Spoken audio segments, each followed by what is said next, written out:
Welcome back to a Currently Basic Podcast. I'm Hannah. And I'm Megan. So, we're back on the music murders this week. I'm so excited. Yes. So, okay, it's not black metal murders, but it is a heavy metal one. Ooh, okay. So, I actually found this case about on my metal dive, the first round, back many months ago. I actually learned about a metal band called Typo Negative, which me and Megan both are in love with Pete Steele now. Oh my goodness. Yes. Beautiful man. Not the point. We do stand and love Peter Steele in this house. But Typo Negative actually went on a tour with a band called Pantera. And this is the murder of Dimebag Darrell. So, Dimebag Darrell was born Darrell Lawrence Abbott, who was born on August 20th, 1966 in Ennis, Texas. I'm so sorry if I pronounced that wrong. He was born to a country music songwriter and producer Jerry Abbott and his mom Caroline. He actually had a younger brother whose name was Vinnie Paul, who was the drummer for Pantera as well. So music was a big part of their family's life, and after their parents divorced, his mother and brother would move to Arlington, Texas. Darrell would actually meet his longtime partner, Rita Henney, at the age of 8, but they didn't begin dating until 1984, but would never marry due to the fact that Darrell didn't believe in marriage. Also, Megan, we're going to stop right here. Look at the first picture I sent you. All right. That is Darrell. Oh wow. What a man. He Okay. So to describe what I'm looking at here, white guy, long brown hair, very wavy, almost curly. Medium build, has a look on his face that kind of scares me.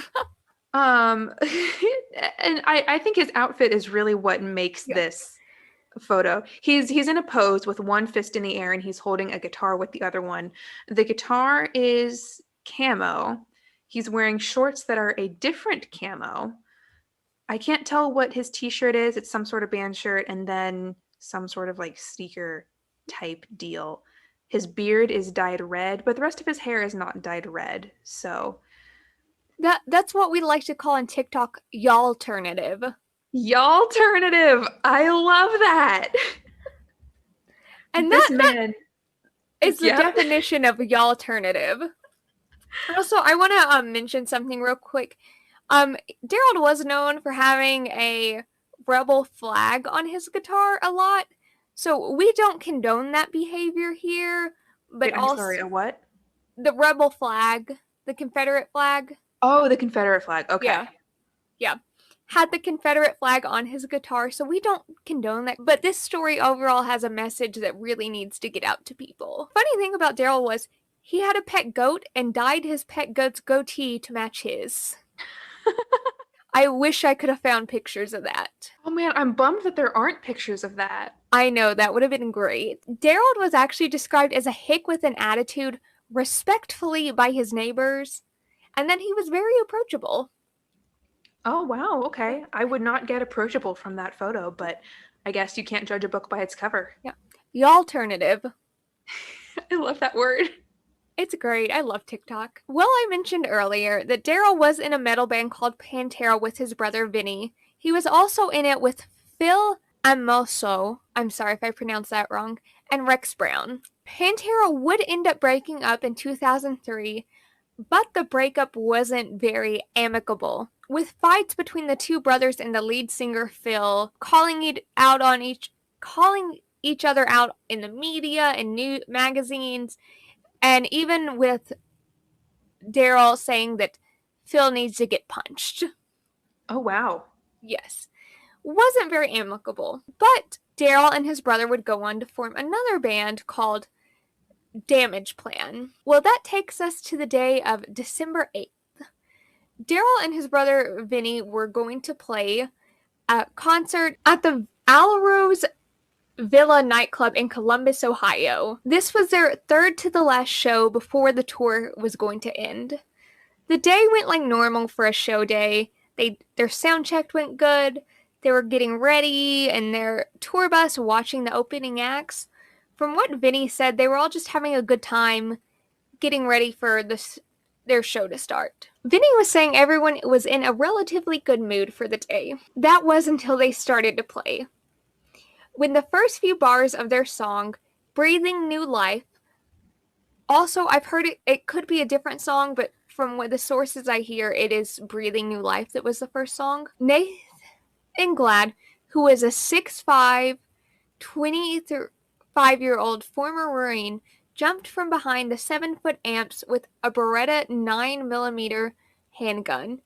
Nathan would go straight to Darrell, shooting him once in the back of the head, once in the hand, and the other shot missed. A struggle ensued between members of the band, the crowd, everything, where Nathan would shoot into the crowd, end up killing 23-year-old fan Nathan Bray, a crew member who had tried to help Darrell, Jeff Mayhem Thomas, who was 40, and then a club employee who was Eric A. Hank, who was 29. And this is from the Rolling Stones. Even though security had tried to tackle him, he still ended up getting all of those people. Oh my gosh. Yeah. This is also from the Rolling Stones article. The dude was very determined, said Billy Payne, the singer of Volume Dealer, who saw Gale enter the club. He was on a mission. He looked angry. He was walking like he was going into battle.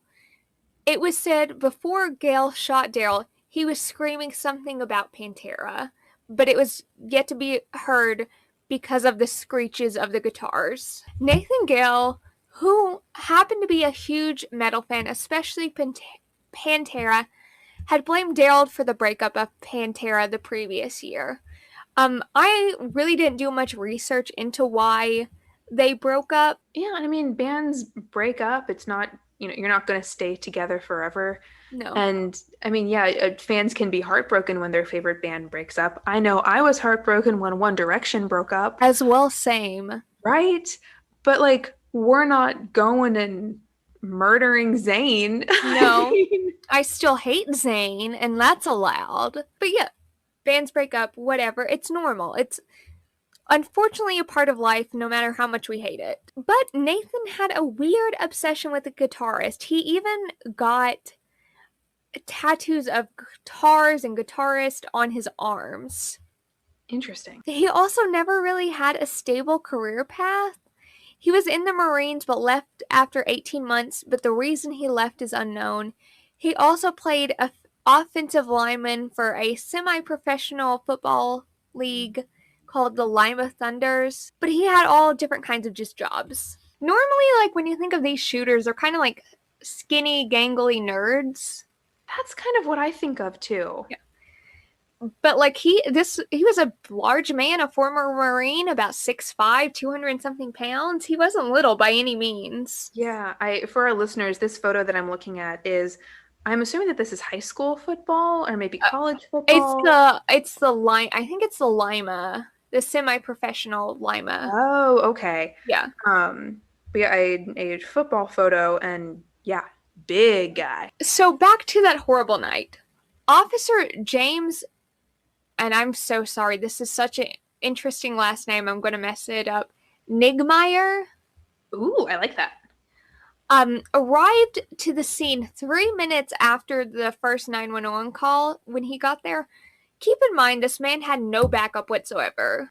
He got there and ended up having a good aim to shoot and kill Nathan with a 12 gauge Remington 870 shotgun.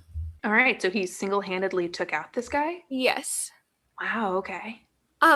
Though he was praised as a hero, James ended up having a lot of PTSD and stuff that ended up causing him to quit the force.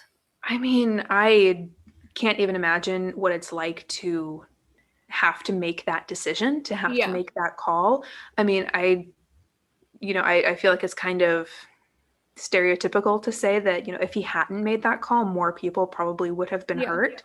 And he, in my opinion, from what you're telling me, probably did make the right decision. Yeah. But I cannot imagine having the guilt and Yeah. everything that comes with taking a life. Yeah. And we're not talking of instances of police brutality and all that stuff. We're talking legitimate, horrible Right. action. This was someone taking out a killer who was actively actively shooting Yeah. people. Um, what they found after Nathan was shot and killed, they had found he had 35 rounds of ammunition still left. Wow, okay. So, which this incident was horrible as it was, but it could have been so, so, so much worse. Absolutely. Which we're not taking away how bad this was. No, but I shudder to think of what more could have happened. Yes. Um, Police originally had thought the shooting was caused by Pantera breaking up and him being upset about it, but I read this from loudwire.com. A thorough police investigation following the shooting determined that Gale, who was a troubled schizophrenic who had believed the members of Pantera were stealing his thoughts. And something actually crazy, before the murders that happened in December 8th, he was arrested on November 17th at 3:20 a.m. for driving with a suspended license. hmm And when they got him and arrested him and all that jazz, he was laughing and talking to himself and saying Pantera stole his songs. I did not see that coming. No. I mean, I there's a in my heart for him and having to experience something as horrible as schizophrenia, especially untreated schizophrenia. Oh yeah, There are absolutely. people who can live with it and, have perfectly happy lives. But from the sounds of it, he wasn't getting help for it. No. And when was this? This was like 2004, so like mental health Okay. was not a thing really. Right. Yeah. We were kind of, at least in my mind and my kind of Yeah. knowledge of internet history, coming to the point of acknowledging mental health, but not to the point of like, it's cool to get help for your mental Yeah. health. More so just, I'm depressed, give me attention. Yeah. Kind Yeah. of that era of the Yeah. internet. Yep. No, we're early, like brand spanking new. We still have dial up. Wow. That's a long time ago. Not the point. Also, I forgot to mention earlier, this was a small arena. This was like, okay, you know how many people can fit in Bogarts, Megan? Yeah. It's about that size. Oh, wow. Okay. So it's like not big. They said there was about 250 people at the show, so large crowd, but not crazy. Yeah. Though altogether, 2 were injured and 4 were killed in the horrible incident, and Vinny actually had to watch his brother get shot in front of his eyes, Oh my which gosh. I can't even imagine something like that. No, that sounds just horrible. Also, another very crazy detail about this whole case was Darrell was murdered, and keep in mind, Darrell is a guitarist, was murdered the same day as John Legend, but was 28 years to the day apart. Wait, John Legend or John Lennon? John Lennon. Okay. I was like, is John Legend dead? No, I don't know. It had Lennon right in front of me, and then I said Legend. Okay, John Lennon. So wait, you said 28 years to the day? Yes, it was the same Wow. day. Which it's crazy. You can 2 guitarists could get killed by an obsessive fan 28 years to the day apart. And crazy how that stuff works. Yeah, absolutely crazy. Gerald was actually buried beside his mother, and later his brother. Vinny would end up dying of heart-related issues, I believe. Oh. Yeah. Um, Gerald was actually buried in a kiss casket that Gene Simmons had actually given to them. Also, Eddie Van Halen, who was one of his biggest influences, had gave something to him to put in the coffin. Oh, that's nice. Yeah. The funeral was attended by more than 500 friends, family, and fans.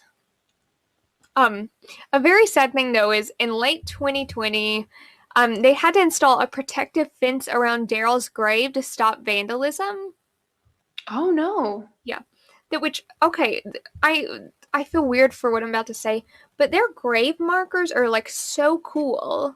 Really? Yeah, hold on, I'll send you the picture. Do you know why people were vandalizing their graves? I'm not 100% sure. And also, I want to advise our fans to, when you go looking for this, you can find the video of the incident happening online. So please be very, very careful. Oh yeah. Also, same goes when you're looking at mayhem. Gotcha. Oh, those are really unique. They're very unique and not in like a weird unique, they're like very pretty. They are. So for our listeners, what we're looking at are their gravestones, and they are black with gold details, and they have both Vinny and Daryl. Okay, I was like, wait, I can't remember. So it has both Vinny and Daryl, like their likenesses etched into the stone with quotes, and Daryl's has a guitar, Vinny's has drums etched on it. Very metal, very what was the word? Y'all turn it. Very alternative. And I think really kind of true to their personalities and their legacies. Also, it just like looks very nice. It does, yeah. It's tasteful. It's tastefully alternative. Yes. Tasteful metal. I like it. This brings up a point that I wanted to bring up and me and Megan talk about just a little bit. With the after the tragic death of Dimebag Darrell, in 2016, the death of Christina Grimmie had a very similar fate happen. That's Mm-hmm. when Pantera released a statement saying places like this need to beef up their security. And that's about the gist of the statement, but I absolutely agree. And I just wanted to have a little discussion with you, Megan. Mm-hmm. Yeah, I think because I remember when Christina Grimmie died, Mm-hmm. um, and a lot of people just being like, how could that happen? Which I don't think people understand. Securities for big arenas like Rupp Arena or Paul Brown Stadium or Mhm. whatever, arenas and stadiums have such good security, or at least not great security, but good. Yeah, I mean, big venues that can afford to have metal detectors and lots of security guards and, checkpoints and all that, which smaller venues sometimes just can't afford. They can't afford, but also if you're, how do I say this? They're not very, I don't want to say they're not good at checking people, but they Hmm. do a very bare minimum of checking people. Right.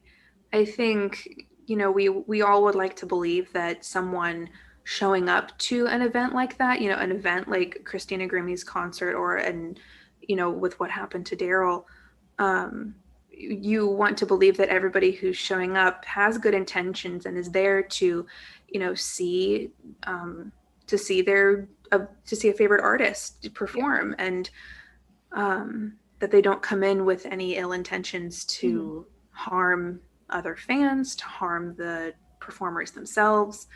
But unfortunately, it does happen. Yeah. We could get into a whole conversation Yeah. on you know gun violence specifically, and just violence in general, and Mm-hmm. how violence just breeds more violence, and how you know maybe we don't say the name of the shooter and don't um glorify or glamorize what they did, and really drive home the victims and the um tragedy and the horror Yep. of it all. But I don't know, I am not claiming to have all the answers. Yep. It what I know is something needs to happen so artists and fans can feel safe and happy when they are doing what they love. And they don't have to worry when they're meeting their fans if it's their last day. Yeah. That is the very tragic death of Dimebag Darrell. 3 other lives that were lost. Thank you all for listening to a Criminally Basic podcast. If you want to find more, find us at a Criminally Basic podcast on Instagram, YouTube, and Twitter. And if you'd like to see our sources as well as photos, check us out at www.acriminallybasicpodcast.podbean.com. Bye.